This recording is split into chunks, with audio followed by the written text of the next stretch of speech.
When you picture ocean plastic, you probably picture this.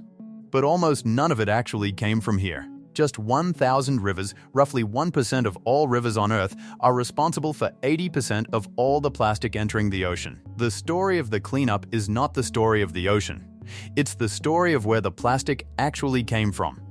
The system that does 80% of the real work is one most people have never heard of. And the reason nobody talks about it is stranger than the machine itself. Antagonist environment. Between Hawaii and California, right now, there exists a zone of ocean that most humans will never see. It has no borders on any map. No government controls it. No law protects it. It is called the Great Pacific Garbage Patch. 1.6 million square kilometers. Nearly twice the size of Texas. 3 times the size of France. It's not a floating island of trash you could walk on. It's something worse. It's a plastic soup. Invisible to satellites, deadly to everything inside it. Ultraviolet radiation from the sun breaks down plastic into fragments so small they're called microplastics, particles smaller than a grain of rice. These enter the bodies of plankton. Plankton gets eaten by small fish. Small fish gets eaten by larger fish. And those fish end up on your plate. The ocean was poisoning itself, and through it poisoning us. Scientists had been studying this since the 1970s. For over 50 years, the global consensus was essentially this: the Great Pacific Garbage Patch cannot be cleaned. The cost would be tens of billions of dollars. Using traditional ships and nets, the process would take thousands of years. Thousands of years. Humanity created this problem in decades. Solving it, apparently, would take longer than recorded civilization itself. That was the official story until a teenager with a diving mask decided the official story was wrong. There's a question nobody asked out loud once a working ocean system finally existed. If the barrier catches consequences, what is still pouring in from the source? Why would a team that just cracked the hardest part of the problem start redirecting resources away from the ocean they'd just learned to clean? Protagonist AS Discovery. In summer 2011, a teenager named Boyan Slat went diving off the coast of Greece and saw more plastic bags than fish. He went home with one idea. Instead of chasing plastic across millions of square kilometers, what if you let the ocean bring the plastic to you? That idea became the ocean cleanup. Slat had €200 in his savings account when he founded it. Before asking the world for real money, he published a 530-page feasibility study, then launched a crowdfunding campaign. Within 100 days, 38,000 donors, 160 countries, $2,154,282 raised, the most successful nonprofit crowdfunding campaign in history at that time. The answer to where the plastic really comes from starts with a dataset collected in August 2015, and a finding so specific it rewrote the entire mission. That's what the Interceptor is built on. Then, in August 2015, the Ocean Cleanup launched its mega expedition. 30 vessels crossing the Pacific, collecting more data in a single campaign than all scientific research from the previous 40 years combined. What they found shattered assumptions. The garbage patch wasn't a solid mass. It was dispersed, a ghost spread across thousands of kilometers. And most shockingly, 46% of its mass was fishing nets. Then came the finding that redirected the entire mission. Just 1,000 rivers, roughly 1% of all rivers on Earth, are responsible for 80% of all plastic entering the ocean. That discovery redirected the strategy, redesigned the tool, and redefined what a cleanup actually means. You don't need to chase plastic across 361 million square kilometers of ocean. You need to intercept it at the source, at concentrated, predictable entry points where rivers meet the sea. Before the scale of what the interceptors can catch becomes clear, hold one number. A single storm event at one river mouth filled a barricade with 1.4 million kilograms of waste in hours. The full story lands later.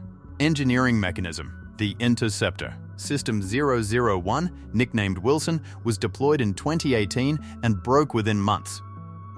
The team rebuilt with a parachute anchor to create drag. When System 001B deployed in 2019, it worked. The first man-made system to successfully capture and retain plastic from the Great Pacific Garbage Patch, including microplastics as small as 1 millimeter. The ocean system worked. And that's exactly when the team made the move that looked, from the outside, like the strangest possible call. They started directing resources upstream, away from the open Pacific they'd just cracked, and into rivers. Because the 1,000 rivers finding had changed the geometry of the whole problem. An ocean barrier catches consequences. A river machine cuts off the pipeline. One without the other is a bucket under a running tap. So, they built the interceptor, an autonomous, solar-powered floating platform anchored to riverbanks. A diagonal barrier harnesses the river's own kinetic energy, no external power needed, to guide floating debris into a collection mouth. A stainless steel conveyor belt continuously lifts material from the water, 24 hours a day, 7 days a week. Capacity between 50,000 and 100,000 kilograms of plastic per day. Not per month, per day. Midpoint escalation, Rio Las Vacas. To understand what that number means in practice, you need to go to Guatemala. The Rio Las Vacas is one of the most plastic-polluted rivers on Earth. A river that drains a country with almost no waste infrastructure through a city of 3 million people and straight into the Atlantic. The interceptor pulled 10 million kilograms of plastic from the water before it could reach the sea. 10 million kilograms in total. From one river. Then in April 2024, a storm event hit the Rio Las Vacas. In a single evening, the Interceptor 006 barricade filled with waste on a scale that is almost impossible to picture sitting still. 1.4 million kilograms. Not in a year, not in a month, in hours. That is what a river looks like when it rains in a country with no waste infrastructure. That is what the interceptors are sitting inside, every single day. Scale numbers, 30 cities program. From 2021 onward, deployment accelerated. Newer interceptor versions with active propulsion were introduced. Fundraising campaigns like Team Seas provided resources to scale faster. The strategy had shifted permanently from cleaning consequences to cutting off the pipeline. One river mouth removes 10 million kilograms in total. Intercept the top 1% of rivers, 1,000 of them, and you remove 80% of all plastic entering the ocean. That is the scale of the target. In 2023, the ocean cleanup secured $121 million in funding through the Audacious project. This unlocked the 30 Cities program, a systematic deployment of interceptors across 30 of the highest polluting urban river systems. And ultimately, we were successful in raising $121 million to now start. Mumbai, Bangkok, Jakarta, Manila, Panama, Los Angeles, Kuala Lumpur. These are not symbolic gestures. Each city in the program sits on a river system that feeds directly into the ocean. Fix a machine at each one and you don't clean the ocean, you stop it being polluted in the first place. After the plastic is pulled out, it enters a processing chain designed to permanently end its life cycle in the natural environment. Plastic is sorted by type, degradation level, and recyclability. Material still usable is cleaned and recycled, genuinely, not symbolically. But around 80% of ocean plastic has been degraded and contaminated beyond recycling.